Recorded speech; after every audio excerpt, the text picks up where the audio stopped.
What's up, CFO gang? It's your boy Jay Tuck, real Cowboys fan stand up. And today's video is brought to you by our sponsors in Bet US. So, man, interesting game last night. And I will say this, man. At the end of the day, the Dallas Cowboys team went out there and battle, right? They went out there to compete. You saw some spurts offensively. Rico had a good game, right? CeeDee Lamb got in the end zone. You're seeing Brandon Cooks really kind of get his stride since being back. Offensive line played well, even though they had injuries across the board. And Cooper Rush played decent to Cooper Rush standards, right? So offensively, they played well. Defensively, they played well. They're getting a lot of pressure on Burrow. Just couldn't get to him. On our back end, the secondary kind of struggled. But when you're going against Jamar Chase, I mean, things just tend to happen, right? So overall, good performance, I would say, from the Dallas Cowboys, man. But the most sickening part was losing to Marvin Overshown. From what I'm hearing, y'all, it's not going to be like just the ACL. Like, it's multiple ligaments reported by Clarence Hill. Like, this is probably a situation when we don't have him next year. So unfortunate for the kid who's been playing outstanding since his return from last year. Been laying it all on the line game after game, and was really a spark plug to this Dallas Cowboys defense, but this Dallas Cowboys team. But what I want to say is this, right? Even though the game didn't go as planned, like boneheaded decision, right, to go ahead and try to scoop and score on a block punt on 4th and 27. But hey, you know what I'm saying? It just is what it is, right? Here is my frustration and pretty much my topic of discussion for today's video, right? So we saw what happened. Micah Parsons was visibly frustrated, as should be, right? I know ESPN today is going to try to create zombies because Micah Parsons was frustrated about losing. Now, sometimes they say he don't care enough about winning, but when he shows that he's frustrated about losing, like, it's just all over the place when it comes to Micah Parsons. He just can't win. Like, I just give up fighting this battle. But I will say this is my problem and frustration when it comes to this Dallas Cowboys team. And maybe I might need to do some research to kind of figure out what is it really, right? But when it comes to this Dallas Cowboys team, right, look yesterday. We saw innovation with the offense, right? We saw the run game with Rico. We saw Rico running harder. You saw Terrence Steele protecting a whole lot better. You saw defense getting turnovers. You saw special teams making plays. Hell, we even saw a wildcat formation with Kevontae Turpin. So we saw all this innovation and playing with our hair on fire and playing like our backs are against the wall. But why now, y'all? Why now when the season's over? I know the players, I get it, right? Y'all got to do y'all thing. The season was over. We wasn't doing a damn thing this season. Why now are you playing with your backs against the wall? We needed this versus the Ravens. We could have used this versus New Orleans. Where was this versus Atlanta? Where was this versus Detroit? Where was this versus San Francisco? Right? Why now, bro? It's too late. It's too late. And I feel like the problem with the Cowboys is they don't know how to handle pressure, y'all. That is the real situation with our culture. They cannot handle pressure. It's easy to fly around now and, be aggressive and fake punts and, be aggressive and go for it on 4th down and, be flying around because you have nothing to play for. It's a glorified scrimmage. We need to find ways that this Cowboys team and organization can channel that energy in games that really matter. That is the biggest problem. Defense was flying around hair on fire, right? Special teams, block punts. We get Kevontae Turpin kickoff returns versus Washington. And, we're going for fake punts and we're doing all this creativity stuff offensively. Why now? Why now are we now starting to get Rico the ball more? You know what I'm saying? Get Rico the more touches. We needed this with Dak. We needed this when we really had a chance to do something with the season. So what I'm going to pivot to next is, like, I know there's going to be a lot of criticism about Micah Parsons, but it's needed right now. Micah's form of leadership is needed in Dallas. Because what I feel like, no knock to Dak Prescott, but if you want to take it as a knock, it's just too polite for me. I'm sick of the too polite, and there's no sense of urgency, right? We lose to the Saints. It's, we're fine. There's plenty of football left. We'll be okay. We're going to bounce back. Jump off if you want to. Blah, blah, blah, blah. Like, no, we should have saw people pissed off versus the Saints. I should have saw people throwing helmets versus the Ravens. I should have saw players walking off the field versus Detroit. So why is it now that everybody wants to play like we're so upset because we're now officially eliminated? We've been eliminated since September, y'all. Let's cut the bullshit.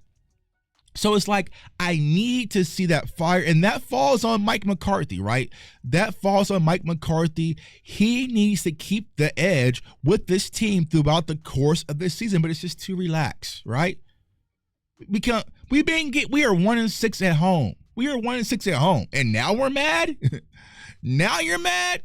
Detroit had their offensive linemen throwing passes against y'all, and now you're mad because, you know what I'm saying, you lose a game versus Cincinnati due to a block punt and a mental mistake?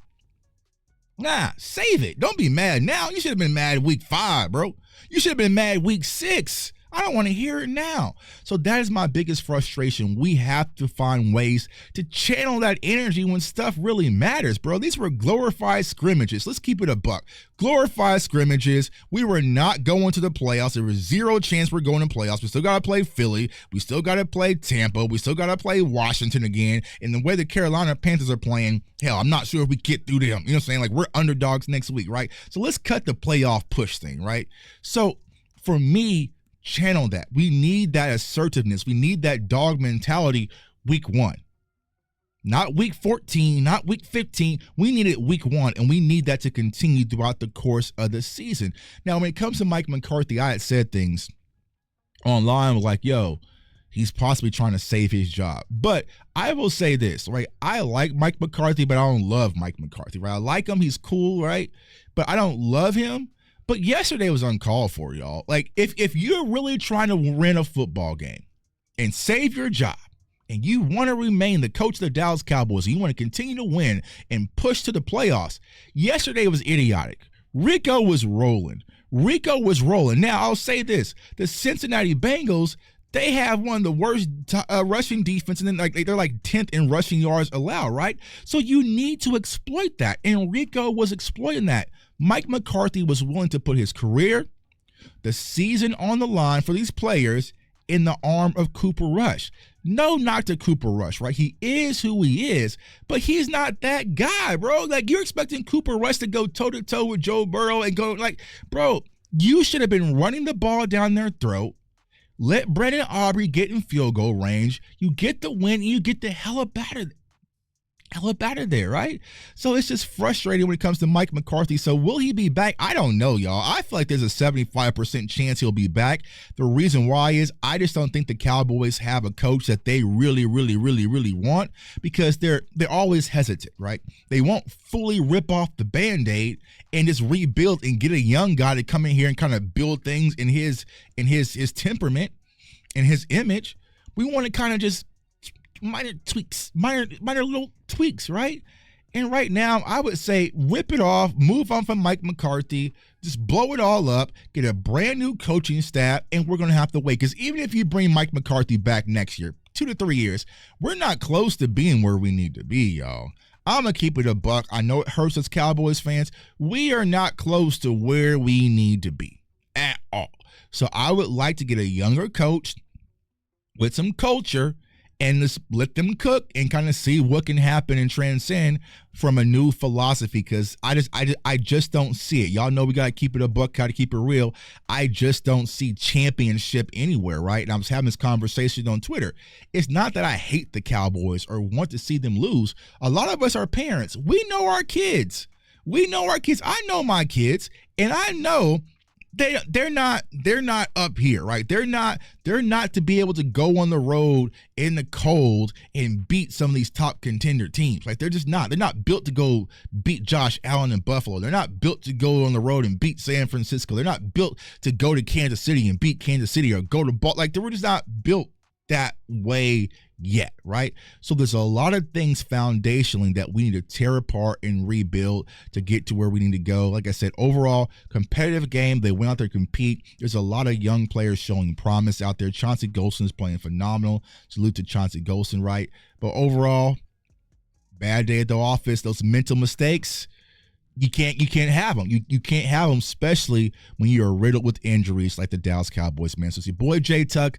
Comment, like, subscribe, follow me on all social media platforms. Turn on the notification bell for those of you tuned in for yesterday's show. I mean, my dog Des Bryant just called in and talked to Cowboys fans on CFO Sports, right? So you never know what you're going to miss out. Some of y'all missed it. Some of y'all missed it and didn't get to sit down and talk to Dez because y'all don't got your damn notification bell on like I've been telling y'all, man. So salute to Dez, salute to the Noti Gang, man. We got some draft film coming out. We got some Cowboys film coming out here soon. So you definitely don't want to miss out, man. I want everyone to stay safe, stay blessed, stay encouraged. And before we go, a quick word from our sponsors in BetUS. Peace. This video is brought to you by BetUS Online Sportsbook and Casino. And right now, BetUS is offering exclusive deals. So go over to BetUS, use the code YouTube150, and they are offering 150% up to $2,000 bonus deposit on your first deposit and 125% on your next two. So if you want to win money this NFL season and use free money, you cannot beat free money. Go over to BetUS, use the code YouTube150, and let's get this money game.